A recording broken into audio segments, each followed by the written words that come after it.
Today is day 5 of Slichus. I dedicate the Torah thought today to a dear friend who I had the schus of attending his Levaya, leading the Levaya and burying him, Freddie Collip, Feivel Ben Yosef, a man who epitomized the attribute I'm going to talk about today.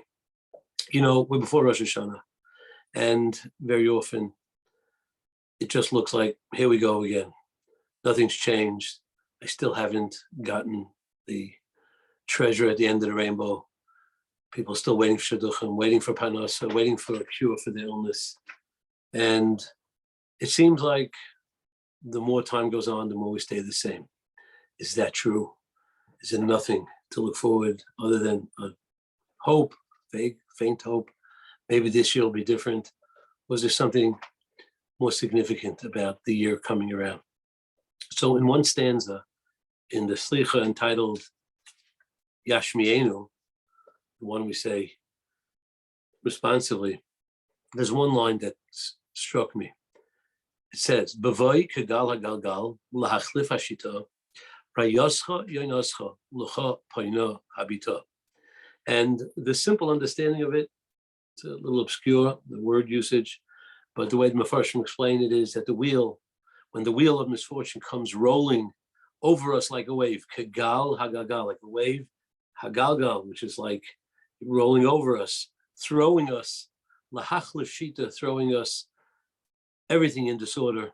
Nevertheless, rayoscha yonoscha lucha poina habita, your beloved mate turns and looks towards you with rinamoso. That's a simple shot. So it means, listen, we got to take it. The wheel of misfortune turns, and sometimes it lands on us, and we just got to be ready to take it on the chin.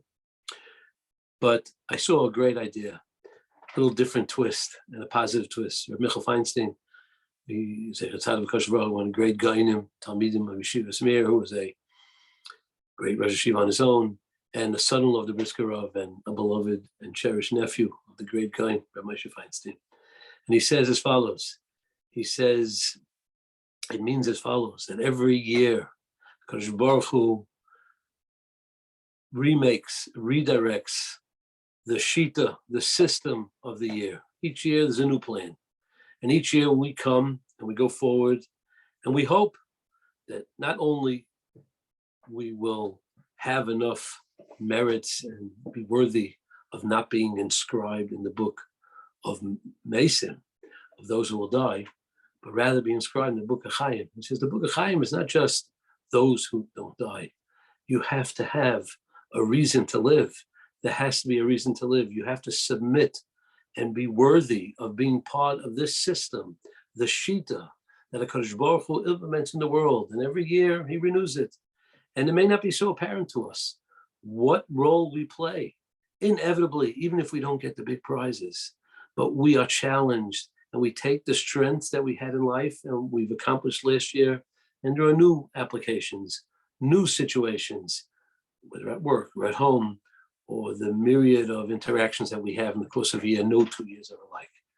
And what the Python is telling us is that in his goodness, he renews daily, perpetually the work of creation. God, we say that in the bracha of Ma'aros, that Hashem, that same Hashem who renews the world each day, Kegal hagalgal, the wheel turns once a year, and it's a wheel of fortune. And we hope that it lands on us, because no matter where we stand in the goals that we would love for ourselves and we would script, but the goals that Hashem wants from us in fulfilling his plan, we have to be ready to take those strengths of character, betachin, emunah, and just decency and midas tayvos that we've implemented in so many places, and we think, oh, it's all over again. It's not all over again. We have to take it on the new challenges. And even though it may not fit into the big picture of what our great hopes are for, but it fits into the bigger picture of what Hashem really needs us for. And that's the gal, hagalgal, lahachlef shita. It's time to see if you fit into this new master plan of HaKadosh Baruch Hu. And it doesn't have to be based on any specific thing that we would like or want. Sometimes we may be lucky. That may be part of it. but it's about just keep on doing what you're doing and face every challenge and every circumstance and every opportunity that comes your way and forge forward and realize that in those small accomplishments, they're larger than life. They are what merits us to be inscribed in the book of Chaim. I read once in a famous book, one of the many famous books that he wrote, Aaron Margolith. He writes, he was an individual who went through terrible tragedies. He lost the power of speech through a trauma when he was an infant. He had polio, was on an iron lung, went through cancer 3 times and myriads of problems, lost a child to a crime that was done. A criminal killed one of his children, I believe it was a chassan. And he went through terrible tragedies and he somehow overcame all his impediments and became a promoter of the Ratzon Hashem in the universe and how to live and not live with self-pity and not to think that we're unworthy and to take self-pity and turn it on its head and turn it into strength. And he writes a book, and there's several books written. And this book is the impact of As Long as I Lived. And the original book was called As Long as I Lived. And in this book, he brings a story, one story about a kid who had lost both parents, a sibling, a loving aunt who devoted herself to him.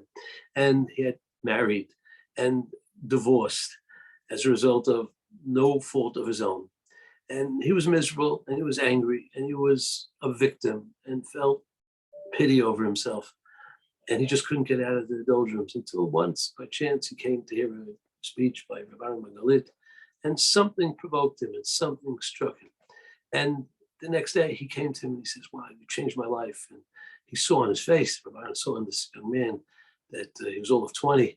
And yet, after all those tragedies, something that he said to him sparked an ability to take self-pity and throw it away and undertake the challenge of life that HaKadosh Baruch Hu has designed for us and take the strength that gave him the ability to survive all those difficulties and now turn into something positive. The next day, this fellow came to him and he said, I have a vart, I thought last night I could barely sleep. I was so excited. And I want to share with you a vart that came up with thinking about, what my transformation in life. And he says, we say every day, Vayivarech David, a prayer that David HaMelech said upon the ascension to the throne of Shlomo Melech. And it says that he gives, he lists the great praise of HaKadosh Baruch Hu. Hashem Agdula V'Agvura V'Taferes HaNetzach V'Ha'id Ki Chol B'Shamayim U'V'Aretz. Says, yours, Hashem, is the greatness, the strength, the splendor, the triumph, the glory, even everything in heaven and earth. L'cha Hashem Amlocha, v'hamis naseh l'chol harosh, v'hoyshe v'kodem v'necha, v'ata moshel b'kol, u'b'yadcha koich gvura. Yours, Hashem, is the kingdom, the sovereignty of every leader, wealth and honor come from you, and you rule everything. In your hand is power and strength. And it says, and we assume that everything in this order is ascending order. What's the last thing in the highest rung of the greatness of HaKadosh Baruch Hu?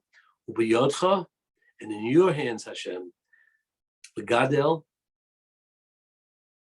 in your hands, to make anyone, in your hand, to make anyone, L'Gadel U'Lachazek L'Kol, to make anyone great and strong. HaKadosh Baruch Hu wants us all to be great and all to be strong.